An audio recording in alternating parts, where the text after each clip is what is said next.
Salam alaikum, Hababi. Vous allez bien, tranquille, ça fait longtemps, توحشتكم. كي دايرين لاباس عليكم كلشي مزيان ça va bien, tranquille.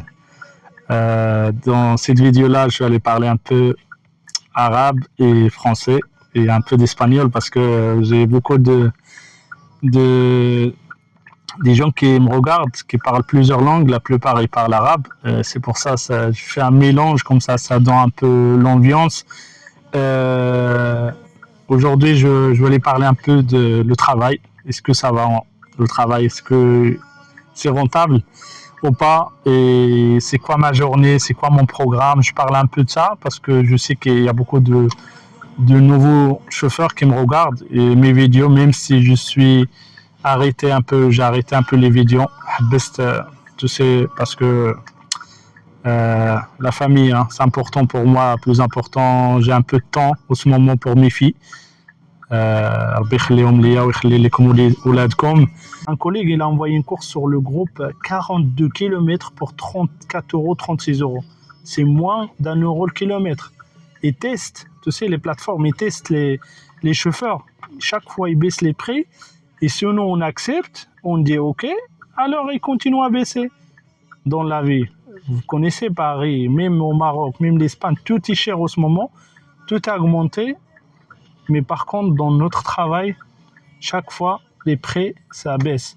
On comprend pas. On comprend pas pourquoi. Parce que je sais pourquoi. Les plateformes, il y a beaucoup de concurrence entre les plateformes. Uber, il est peur que Bolt prend les clients.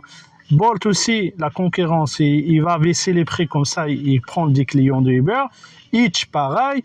Et c'est qui paye? C'est nous. C'est nous. C'est nous qui va payer. Même la promotion qui font les plateformes qui font pour les clients, c'est nous qui payons la promotion. Moi, j'ai pris des courses que le client a payé 10 euros pour aller à l'aéroport parce qu'il avait 30% de réduction. Je suis content pour le client. Mais il faut me donner la course minimum de Paris à CDG comme avant, 40, 45 euros. Là, c'est 20 euros, 26 euros. Mais malheureusement, il y en a encore des chauffeurs qui acceptent ça. Je comprends pas.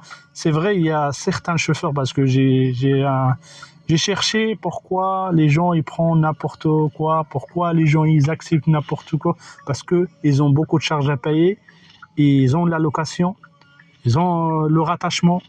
S'ils ne payent pas, il va être encore dans la perte. C'est-à-dire il accepte toutes les courses, même si c'est pas rentable, au moins il va payer les 4 jours de travail comme un esclave, il va payer la location, les charges, et après il le reste 2 jours pour gagner 100 euros ou 150 euros par semaine. Moi, je connais beaucoup de gens qui payent la location chère, et payent le rattachement, et payent ses charges, et payent le loyer. Il me dit, je travaille comme un chien. Il me reste rien du tout. Je dis, alors, changez de métier, cherche un autre travail, parce que là, c'est pas pour toi. Ce travail-là, c'est pas fait pour toi. C'est pas fait pour toi, désolé, parce que tu vas travailler comme un chien, et la fin des mois, il va te rester combien? 400 euros, 500 euros pour travailler presque, on va dire, 200 heures par mois. C'est pas rentable. Alors, partez chez Toyota, regardez s'il y a une voiture en location avec l'option d'achat, tu payes 300 euros, 400 euros par mois, comme ça, d'ici à 3 ans, la voiture, ça te appartient. Mais chercher des solutions. C'est pas que là, tu connais rien, vas-y, je travaille dans le VTC, il y a de l'argent. Dans le VTC, il y a des gens qui gagnent plus, il y a des gens qui gagnent moins, il y a des gens qui perdent de l'argent. Moi, je connais, hein. Avant, quand j'ai commencé, j'étais aux locations, je payais des locations chères, je travaillais comme un fou. Et avec l'expérience là, j'ai arrêté, j'ai acheté ma voiture, je travaille maintenant avec les clientèles privées, j'ai mon réseau, alhamdoulilah. Mais ça, il faut être motivé, il faut chercher, il faut demander, il faut être sérieux, professionnel pour arriver au niveau de professionnel. Être un chauffeur professionnel, c'est pas facile. Il faut la motivation, il faut être sérieux, voiture propre, et pas de publicité des applications sur la voiture, sticker. Je suis pas d'accord. Franchement, quand je vois une Tesla 2024 avec publicité de Bolt, franchement, ça me dégoûte. Franchement, je sais pas. S'il vous plaît, je demande à les collègues qui me regardent cette vidéo-là, toi, dis-moi dans le commentaire, les gens là qui ont un classe V, Mercedes classe V avec la publicité Bolt, c'est quoi ça? Je sais pas. Pour 100 € par mois, tu peux pas avoir ta clientèle privée avec le sticker Bolt. Tu peux pas travailler avec des gens qui ont des contrats avec les Espagnols, les Italiens, les Américains, n'importe. Tu peux pas travailler avec ta voiture quand il y a la publicité Bolt. Ça, c'est fini. Moi, j'avais la publicité à l'époque. Quand j'étais nouveau, on apprend dans la vie. Mais j'ai changé définitivement. Jamais de la vie, je mets des publicités sur ma voiture. Je suis chauffeur privé. Je reste chauffeur privé. Je cherche mes clients. Je cherche des contrats. Je travaille, je collabore avec des gens qui ont des contrats, ils sont contents de mon service, je respecte ses clients, je respecte l'engagement. Ça, c'est un chauffeur privé. Et pour arriver là, il faut apprendre. Je suis là pour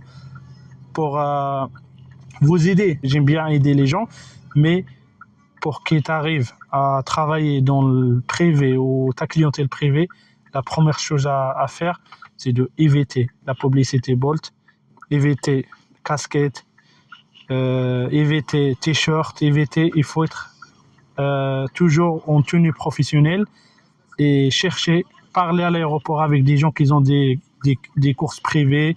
Quand ils te voient, moi, personnellement, ils m'envoient à l'aéroport, c'est eux même qui me demandent tu travailles dans les groupes, tu veux travailler avec moi, tout ça, parce qu'ils te voient déjà. Tu as une tenue professionnelle, ta voiture elle est propre, tu n'as pas de publicité, tout ça. Le message que je voulais passer, c'est Paris, il y a de travail. Toute l'année, c'est la ville où il y a plus de visites toute l'année. Paris, c'est connu au monde entier. Et le marché, il est grand. Il y a beaucoup de concurrence, c'est vrai. Mais on essaye toujours de trouver au moins un petit morceau dans le travail à Paris et éviter le maximum les plateformes. Éviter les plateformes, c'est juste pour payer les charges, c'est juste pour aider, pour pas rouler à vide. Voilà les amis. Et merci pour tout. Là, j'ai pris la décision de faire une petite vidéo, pas très, très large. 10 minutes, ça suffit pour donner des conseils. En fait, là, je vous laisse mon numéro WhatsApp si vous avez besoin d'aide. Les nouveaux chauffeurs, si vous avez besoin d'aide pour connaître un peu comment on travaille dans le privé, de vous aider à intégrer la communauté des chauffeurs professionnels, des groupes de discussion, parce que les groupes de courses privées, je ne suis pas admin dedans, je ne peux pas vous aider. Ça, je suis clair en ça. Mais par contre, si on croise un jour et je vois que vous avez une voiture propre, que vous êtes sérieux, que vous avez une tenue professionnelle, je peux parler à mes collègues qui sont admins dans les groupes pour vous intégrer. Mais moi personnellement, j'ai pas de groupe des courses. Je suis dans les groupes, mais je suis pas admin dans les groupes parce que j'ai pas un marché. Je travaille avec mes clientèles privées de temps en temps, mais je travaille plus, je collabore plus avec des gens qui ont des contrats. Ils sont contents de mon service, mais je peux pas, si je connais pas la personne vraiment, je peux pas l'aider pour intégrer le groupe. Merci à tous les chauffeurs d'avoir regardé la vidéo jusqu'à la fin. Si elle vous a plu, n'oubliez pas de vous abonner et de laisser un like. Merci pour votre soutien et on se retrouve très bientôt pour une prochaine vidéo. Au revoir les amis et n'oubliez pas de laisser les commentaires. Merci, au revoir.